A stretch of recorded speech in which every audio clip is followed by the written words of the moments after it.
जगाला वाटलं होतं की इस्रायलच्या हल्ल्यानंतर इराण गुडघे टेकणार। खामेनींचा खात्मा आणि बड्या कमांडरची हत्या झाल्यानंतर इराण संपला असं वाटत होतं, पण चित्र उलटं आहे। इराणने माघार घेण्याऐवजी अमेरिकेच्या नाकेनऊ आणलेत। सुपर पॉवर म्हणवणाऱ्या अमेरिकेला इराणने अशा चक्रव्यूहात अडकवलंय जिथून बाहेर पडणं आता अमेरिकेनं किती आणला तरी शक्य नाहीये। नमस्कार, मी तेजू काटवटे, तुम्ही पाहताय न्यूज 18 मराठी।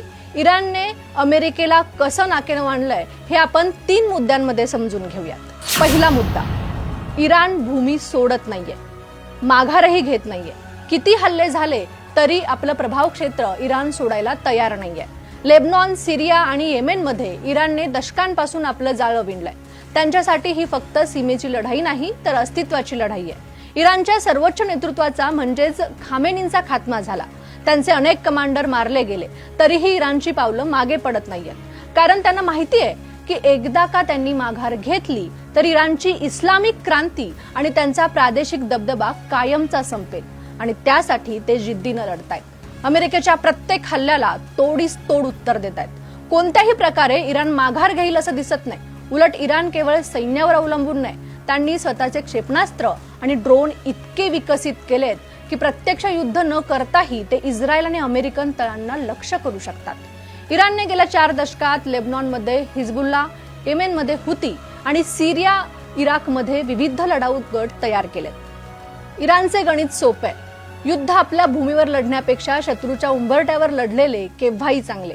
त्यामुळे कमांडर मारले गेले तरी ही संघटनात्मक रचना विस्कळीत होत नाही, कारण ती सिस्टीम म्हणून काम करते जी व्यक्तीवर अवलंबून नसते। दुसरा मुद्दा, अमेरिकेवर थेट हल्ला न करता कोंडी करणं।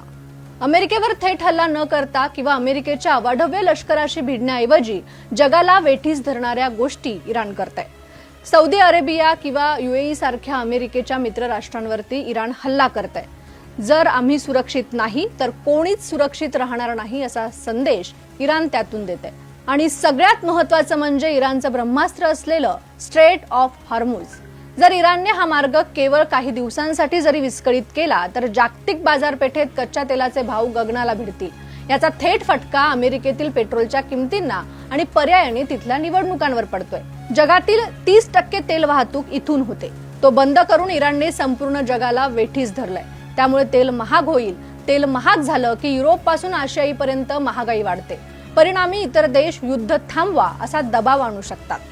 थोडक्यात इराण अमेरिकेला नाही तर अमेरिकेच्या मित्रांना आणि जागतिक अर्थव्यवस्थेला धारेवर धरताय।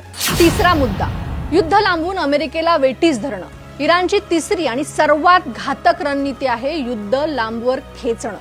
अमेरिकेची अर्थव्यवस्था सध्या न संपणाऱ्या युद्धांना पाठिंबा देण्याच्या स्थितीत नाही। अफगाणिस्तान आणि युक्रेनमध्ये आधीच अब्जावधी डॉलर्स खर्च झालेत। इराणला माहिती आहे की जर हे युद्ध महिनोन्महिने किंवा वर्षानुवर्ष चाललं तर अमेरिकेची आर्थिक कंबर मोडेल।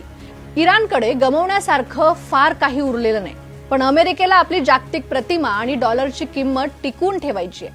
हे थकवण्याचे युद्ध अमेरिकेला परवडणार नाही, आणि नेमका याच मुद्द्यावर इराण आपली बाजी लावतोय। हे युद्ध आता फक्त शस्त्रांचं राहिलं नसून ते संयमाचं आणि खिसा रिकामा करण्याचं झालंय। तुम्हाला काय वाटतं, इराण अमेरिकेला गुडघ्यावर आणू शकेल का? कमेंट्समध्ये नक्की सांगा, आणि अशा माहितीपूर्ण व्हिडिओंसाठी न्यूज 18 मराठीला सबस्क्राईब करायला विसरू नका।